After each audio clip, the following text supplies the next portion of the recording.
Hello मेरे प्यारे student, कैसे हैं आप सभी। आशा करता हूँ सभी फिट होंगे। प्यारे बच्चों, हमने आर.एस. अग्रवाल की और एनसीईआरटी क्लास 9th के सारे वीडियोस लगभग अपलोड कर दिए हैं। कुछ चैप्टर बचे होंगे, 1-2 चैप्टर ही, जो कि मैं चाहता हूँ कि मैं बाद में अपलोड करूँ ताकि मुझे याद रहे कि क्लास 9th के एनसीईआरटी और आर.एस. अग्रवाल की बुक को ही पढ़ाना है।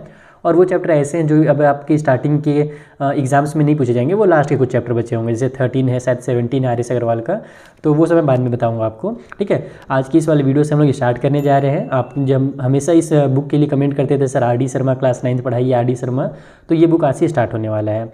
ये देखो, आर.एस. अग्रवाल का ही कह सकते हो बड़ा भाई है, उसमें थोड़े से कम क्वेश्चन रहते हैं, इसमें थोड़े से ज़्यादा क्वेश्चन रहते हैं। बाकी दोनों बुक सिमिलर्स हैं, इसमें एनसीईआरटी के क्वेश्चन को भी इंक्लूड किया जाता है ज़्यादातर। ठीक है, तो ये जो मैथमेटिक्स बुक है आर.डी. शर्मा का, इसका ये पहला बुक है। इसका एक और बुक होता है एमसीक्यू वाला, जिसमें एमसीक्यू के बहुत सारे क्वेश्चन रहते हैं, ऑब्जेक्टिव टाइप वाले क्वेश्चन, तो वो भी मैं कराऊंगा चैप्टर वाइज। जैसे हम लोग चैप्टर 1 इसमें कंप्लीट करेंगे, फिर एमसीक्यू के चैप्टर 1 करेंगे, इस टाइप से हम लोग मैथ करने वाले हैं क्लास 9th में। ठीक है, तो चलिए स्टार्ट करते हैं आज का वीडियो, और जो हमारा पहला चैप्टर है उससे हम लोग शुरू करते हैं। बाकी आपको हमेशा की तरह पता ही होगा कि जो मैं नेक्स्ट वीडियोस बनाऊंगा उनका लिंक आपको नीचे डिस्क्रिप्शन बॉक्स में मिल जाएगा।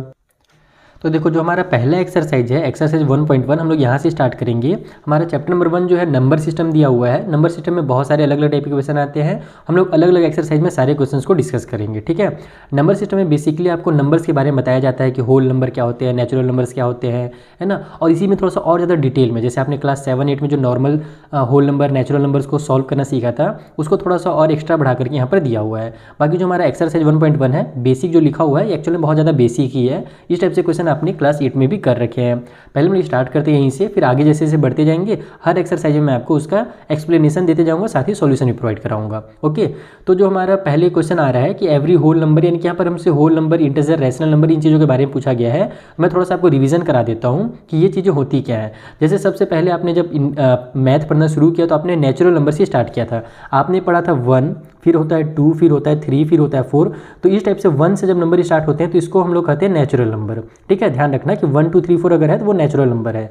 फिर अगर इसमें 0 ऐड हो जाए, यानी कि अगर 0 से हम लोग गिनती स्टार्ट करें, 0 फिर 1 फिर 2 बोलें, तो ये फिर होल नंबर कहलाते हैं। अगर 0 से स्टार्ट करें तो ये होल नंबर हो जाएगा। ठीक है, 0 इज़ अ होल नंबर।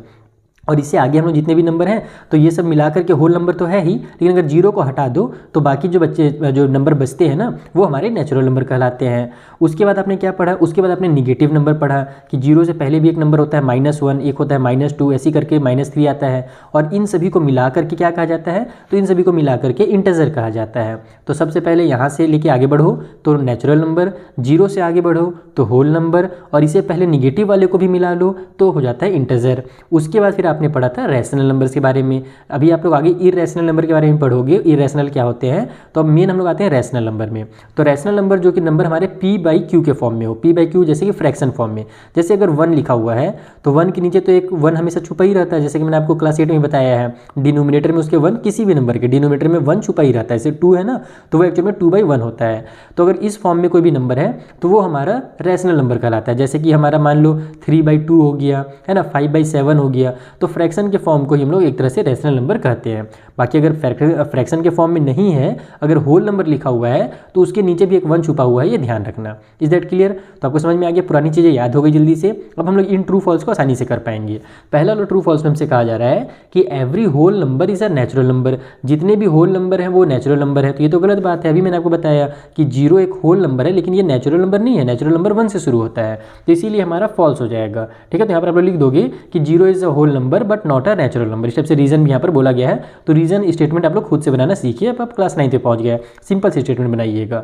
ठीक है, आगे बढ़ते हैं। Every integer is a rational number, जितने भी इंटीजर होते हैं वो एक रैशनल नंबर होते हैं। जैसे मैंने आपको यहाँ पर बताया कि जैसे अगर मान लो -2 लिखा हुआ है ना, तो -2 के नीचे एक 1 छुपा होगा, तो ये हमारा क्या बन गया, एक रैशनल नंबर बन गया। अगर -5 लिखा हुआ है तो इसके नीचे 2 छुपा हुआ है, 2 बोल रहा हूँ, 1 छुपा हुआ है, तो -5/1 हमारा एक रैशनल नंबर हो गया। तो ये सही बात है कि जितने भी इंटीजर हैं, चाहे वो माइनस वाले हों, चाहे प्लस वाले हों, चाहे हमारा 0 के बारे में भी आगे मैं डिस्कस करूंगा क्वेश्चन नंबर 2 में। पहले यहाँ पर हम लोग 0 को छोड़ दो थोड़ी देर के लिए। बाकी नंबर्स के नीचे हमेशा 1 छुपे रहते हैं, तो सारे इंटीजर के नीचे 1 है, इसीलिए वो सभी एक रैशनल नंबर कहलाएंगे। ये हमारा ट्रू स्टेटमेंट है। ठीक है, आगे बढ़ते हैं। Every rational number is an integer, जितने भी रैशनल नंबर हैं वो इंटीजर है। तो यहाँ पर एक गड़बड़ हो गया। इंटीजर इस टाइप से नंबर्स को कहा जाता है। अगर हमारे पास मान लो 5/7 दिया हुआ है, 3/2 दिया हुआ है, तो ये हमारा इंटीजर नहीं कहलाएगा। ठीक है, ये हमारा रैशनल नंबर तो है लेकिन ये हमारे इंटीजर्स नहीं है, तो हमारे सारे रैशनल नंबर इंटीजर नहीं होते हैं, इसीलिए हमारा फॉल्स हो जाएगा ना, क्योंकि यहाँ पर बोल दिया कि जितने भी रैशनल नंबर है वो इंटीजर है, तो ये गलत बात है। आगे बढ़ो, every natural number is a whole number, जितने भी नेचुरल नंबर है वो सब होल नंबर भी कहलाते हैं, तो ये सही है। 1 से लेकर के आगे आप लोग कितना गिनती गिन लो, वो नेचुरल होने के साथ साथ वो होल नंबर भी है ना, भले 0 को इंक्लूड मत करो, क्योंकि 0 को इंक्लूड करोगे तो वो तो फिर हमारा पूरा होल कहलाएगा। तो जितने भी नेचुरल नंबर है, चाहे 1 हो, 2 हो, 100 हो, 2000 हो, वो सभी हमारे होल नंबर भी हैं। फिर आगे है every integer is a whole number, यानी कि जितने भी हमारे इंटीजर हैं वो हमारे होल नंबर हैं। तो इंटीजर में देखो हमारे निगेटिव नंबर भी आते हैं, और होल नंबर कहाँ से स्टार्ट होता है, 0 से स्टार्ट होता है ना, तो जितने भी इंटीजर हैं वो होल नंबर नहीं है। निगेटिव वाले जो नंबर होते हैं वो हमारे होल नंबर में नहीं आते हैं, 0 से आगे के नंबर होल नंबर कहलाते हैं, तो ये हमारा फॉल्स हो जाएगा, ये हमारा ट्रू था। ठीक है, लास्ट में क्या बोल रहे हैं कि every rational number is a whole number, जितने भी हमारे रैशनल नंबर हैं वो होल नंबर भी हैं, तो ये भी गलत बात है। जैसे कि मैंने आपको 3/2 का एग्जांपल दिया, ये हमारा एक रैशनल नंबर तो है लेकिन क्या ये होल नंबर है, तो बिल्कुल नहीं। होल का मतलब क्या होता है, पूरा का पूरा होना। पूरा मतलब कि जैसे 0 से आगे आप लोग बढ़ो, जैसे 2 हो गया, 3 हो गया, ये पूरे होल नंबर कहलाते हैं। ठीक है, तो कंप्लीट, होल का मतलब ये होता है कंप्लीट, तो ये कंप्लीट नंबर्स हैं, और हमारे रैशनल नंबर इस टाइप से भी होते हैं, तो सारे रैशनल नंबर जो है वो होल नंबर नहीं होते। ये हमारा फॉल्स स्टेटमेंट हो गया। क्वेश्चन नंबर 2 में हमसे कहा जा रहा है कि जो 0 है क्या वो हमारा एक रैशनल नंबर है, can you write it in the form of p/q where p and q are integer and q is not equal to 0, यानी क्या 0 को हम लोग रैशनल नंबर कह सकते हैं, तो बिल्कुल कह सकते हैं, क्योंकि 0 को हम लोग p/q के फॉर्म में लिख सकते हैं, जहाँ पर हमारा p और q कोई भी नंबर हो सकता है, और जो q होगा ना वो 0 नहीं होगा, यानी डिनोमिनेटर में कभी भी 0 नहीं लिखा जाता है।